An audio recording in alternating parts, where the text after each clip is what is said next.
Hello my dear friends, hi, मैं सैयद साद आप सबको वेलकम करता हूं on my YouTube channel Rosh study. तो इस लेक्चर में हम डिस्कस करने जा रहे हैं अबाउट द लास्ट लेक्चर, जहां पर के हम नॉन अलाइंड मूवमेंट पॉलिसी को डिस्कस करने वाले हैं। सो प्रीवियस लेक्चर में हमने डिस्कस किया था after math of second world war का लास्ट पार्ट, जहां पर के हमने डिटेल डिस्कशन किया था कि सेकेंड वर्ल्ड वॉर के बाद एशिया और अफ्रीका में जो इंडिपेंडेंस मूवमेंट्स थे वो किस तरह से आगे बढ़े। नाउ इस लेक्चर में हम डिस्कस करने वाले हैं about the non aligned movement. So ये जो पॉलिसी थी नॉन अलाइंड मूवमेंट, इसके बारे में यहाँ पर एक डिटेल्ड डिस्कशन हम कंडक्ट करने वाले हैं, जिसमें कि हम डिस्कस करेंगे कि नॉन अलाइंड मूवमेंट को लॉन्च करने के पीछे क्या रीजंस थे, किन लीडर्स ने इसको लॉन्च किया था और इसके थ्रू क्या ऑब्जेक्टिव्स अचीव करने की कोशिश की गई।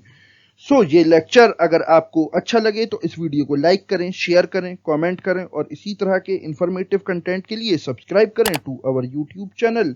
बट हमेशा की तरह लेक्चर स्टार्ट करने से पहले आप लोगों के लिए एक क्वेश्चन, और आपका सवाल है कि लास्ट नेम समिट जो कि 18th नेम समिट था, ये कब और कहां हुआ था। इसके लिए आपके ऑप्शंस हैं: A India in 2018, B Azerbaijan in 2019, C Kazakhstan in 2020 या फिर D ब्राजील in 2021।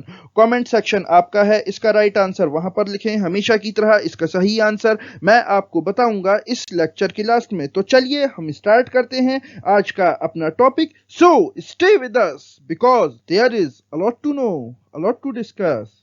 तो देखो, जैसा कि हमने प्रीवियस लेक्चर में डिस्कस किया था कि जो दुनिया थी वो बेसिकली कॉलोनाइज थी, चाहे वो एशिया हो, अफ्रीका हो, नॉर्थ अमेरिका हो, ये सब कॉलोनाइज था। और इसको जो कॉलोनाइज कर रखा था वो बेसिकली दो कंट्रीज ने, एक तो ब्रिटिश और दूसरा फ्रांस। तो प्रीवियस लेक्चर में हमने यही डिस्कस किया था कि दुनिया को इन दोनों के चंगुल से कैसे निकलने का मौका मिला after the second world war. अगर उस लेक्चर के बारे में आप जानना चाहते हैं तो इस वीडियो के डिस्क्रिप्शन में दिए गए सेकेंड वर्ल्ड वॉर के प्लेलिस्ट के लिंक को फॉलो करें। So due to various reasons, जब दुनिया में ब्रिटेन और फ्रांस का डोमिनेशन खत्म हुआ तो हम यहाँ पर ये देखते हैं कि एक और डोमिनेशन की वॉर छिड़ गई।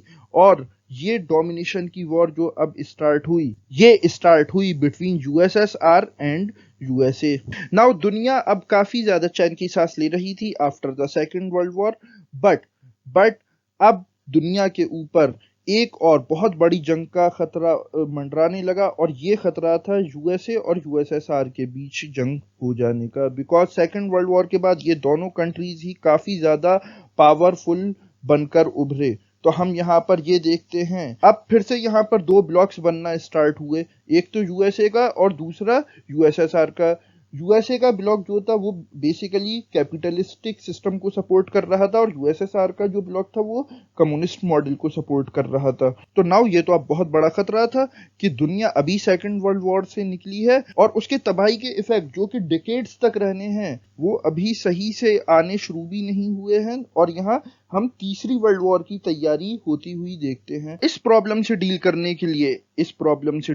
के लिए हम यहाँ पर ये देखते हैं कि तीन लीडर्स यहाँ वर्ल्ड स्टेज पर आते हैं और जो कि थर्ड वर्ल्ड वॉर को होने से रोकते हैं। और ये तीन लीडर्स कौन कौन थे, अगर आप इस फोटो में देखें तो फ्रॉम लेफ्ट टू राइट ये थे Gamal Abdul Nasser from Egypt, Marshal Tito from Yugoslavia and Pandit Jawaharlal Nehru from India. तो इन तीनों लीडर्स ने यहाँ पर एक थर्ड ब्लॉक फॉर्म किया, ठीक है, जिसको कि नॉन अलाइंड मूवमेंट के नाम से जाना जाता है। और ये जो नॉन अलाइंड मूवमेंट था इसका चीफ आर्किटेक्ट पंडित जवाहरलाल नेहरू को कंसीडर किया जाता है। तो नॉन अलाइंड मूवमेंट था क्या? जब ये तीनों लीडर्स यानी कि Pandit Jawaharlal Nehru, marshal Tito, Gamal Abdul Nasser, ये तीनों मिलकर यहाँ पर दुनिया को ये बोलते हैं कि ये जो दो मेजर ब्लॉक्स बने हैं ऑफ यूएसएसआर एंड यूएसए, हम एक तीसरा ब्लॉक बना रहे हैं जो कि इसके अलावा है, और उस पर ना ही यूएसएसआर का और ना ही यूएस का कोई इन्फ्लुएंस होगा। और जो कंट्रीज भी जंग नहीं चाहते हैं, दुनिया में पीस चाहते हैं, वो इस ब्लॉक को ज्वाइन कर लें। बिकॉज दुनिया अभी वर्ल्ड वॉर लड़कर निपटी है और जिसमें के करोड़ों इंसान कत्ल हुए हैं और बहुत ज्यादा नुकसान दुनिया को देखने को मिला है, बिकॉज फर्स्ट और सेकंड वर्ल्ड वॉर से पहले दुनिया में इतनी तबाही कभी नहीं देखी गई थी in the whole human history. तो यहाँ पर ये जो थर्ड ब्लॉक फॉर्म किया गया बाय दीज थ्री लीडर्स, यहाँ पर बहुत सारे कंट्रीज, बहुत सारे स्टेट्स अपने आप को अलाइन करते हैं इस थर्ड ब्लॉक के साथ। और इस थर्ड ब्लॉक के साथ जाने के मीनिंग क्या थे कि जो ये दो मेजर ब्लॉक्स हैं यानी कि यूएसए और यूएसएसआर का, तो हम ना ही इनके साथ हैं और ना ही इनके अगेंस्ट हैं। देन इस तरह से जो एक नई जंग का खतरा था उसे टला दिया गया बाय दीज थ्री लीडर्स। और जो नैम का फर्स्ट समिट था, नैम का फर्स्ट समिट हुआ था इन बेलग्राड इन 1961, जिसको के अटेंड किया 25 कंट्रीज ने। और ये जो कॉन्फ्रेंस थी इसको बेलग्राड कॉन्फ्रेंस के नाम से भी जाना जाता है। अच्छा, जब नॉन अलाइंड मूवमेंट लॉन्च हो गया और दुनिया ने इसको सपोर्ट करना, इसको ज्वाइन करना शुरू कर दिया, तो ये जो डोमिनेशन की जंग थी ये खत्म नहीं हुई, ये अब कोल्ड वॉर की शक्ल में हमें चलती हुई दिखाई देती है between these two blocks of USSR and USA। वैसे कोल्ड वॉर क्या थी, इसको कोल्ड वॉर क्यों बोला जाता है, इसके बारे में एक डिटेल्ड डिस्कशन हम करेंगे। So this is the end of the lecture. So non aligned movement के कंप्लीशन के साथ सेकेंड वर्ल्ड वॉर का ये चैप्टर यहीं पर एंड होता है। आई होप इस पूरे चैप्टर में आपको काफी सारी इंटरेस्टिंग नॉलेज मिली होगी। नाउ वापस आते हैं हम अपने क्वेश्चन की तरफ। और आपका क्वेश्चन था कि कब और कहां लास्ट नैम समिट हुआ था, जो कि 18 समिट था। तो इसका राइट आंसर है B, Azerbaijan in 2019। Yes my friends, non aligned movement का लास्ट समिट हुआ था इन अजरबैजान 2019। 1961 से रेगुलर बेसिस पर इसके समिट कंडक्ट होते रहे हैं through out the world.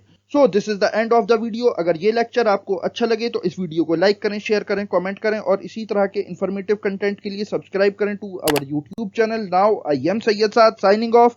Okay, bye.